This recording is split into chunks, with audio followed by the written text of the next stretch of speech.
Check in with Jack Cafferty for the Cafferty File. Jack? Jack? Can you hear me, Jack? I think we're having some trouble with Jack. Jack, can you hear me? Congressman John Murtha, who's just back from a trip to Iraq, this afternoon said this about contractors who are working over there. But we're going to have extensive hearings to find out exactly what's going on with contractors. I hear estimates of 100,000, but the worst thing is we don't know, they don't have a clear mission, and they're falling all over each other. I saw nothing in Iraq, I heard nothing and found nothing that led me to believe that redeployment is not the right strategy. He has good reason to worry. Almost 4 years into the war in Iraq, here is something you probably never heard about.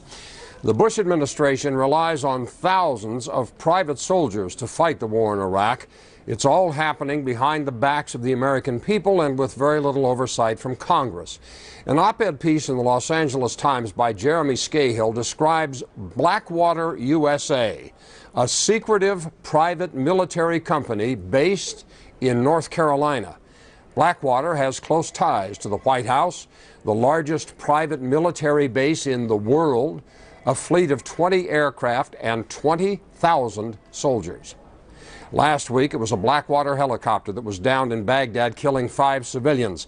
And you remember back in 2004 when 4 American contractors were ambushed and later hung from that bridge in Fallujah?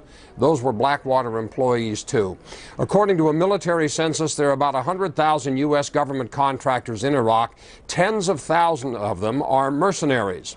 Quoting this op-ed piece in the LA Times, Bush and his political allies are using taxpayer dollars to run an outsourcing laboratory.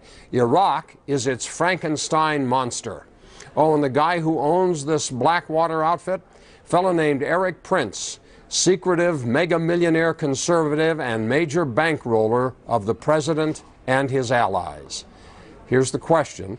What does it mean that President Bush is using taxpayer money to fund a private army in Iraq without the knowledge of the American people? Email your thoughts to CaffertyFile@CNN.com or go to CNN.com/CaffertyFile.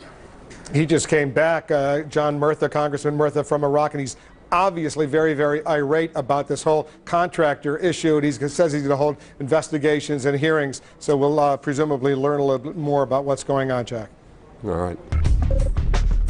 Let's check back with Jack Cafferty. Jack?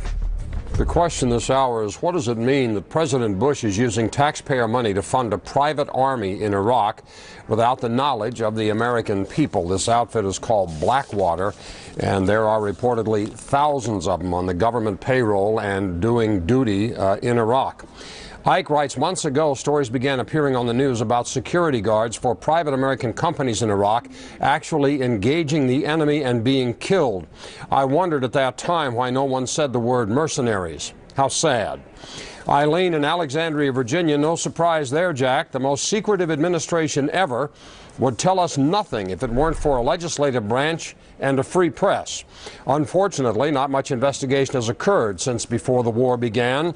When we weren't told the truth, we weren't told anything. Ivory in Houston writes, it means we're paying through the nose for Blackwater and other friends of the administration. Bush is always going on about supporting the troops. He should pay the troops what he's paying his private army buddies. Even half would still be an enormous amount. Americans are saps. We don't even know what's being done and by whom in our name. Kay in Naples, Florida writes, we're not too smart. We ought to demand that Congress take control of this mess, censure the president and vice president, impeach them both, and let us get on with our lives. And Greg in Grand Rapids, Michigan, private armies, isn't that what got the Romans in trouble? I'd like some congressional oversight on this war to begin today, and the constitutionality of hiring private mercenaries should be first on the list. I wasn't in favor of the talk about impeachment proceedings until I learned about this Blackwater scandal last week. Get this guy out of our government. Wolf? Jack, you just heard Senator Specter say the president is not the sole decider, the only one who makes these decisions. It looks like the president is getting increasingly uncomfortable with some Republicans, not only Democrats. Well, Senator Specter was in a position when he chaired the Judiciary Committee to hold formal hearings where the witnesses were placed under subpoena and forced to testify under oath about all kinds of questionable behaviors by the Bush administration, and he didn't do it.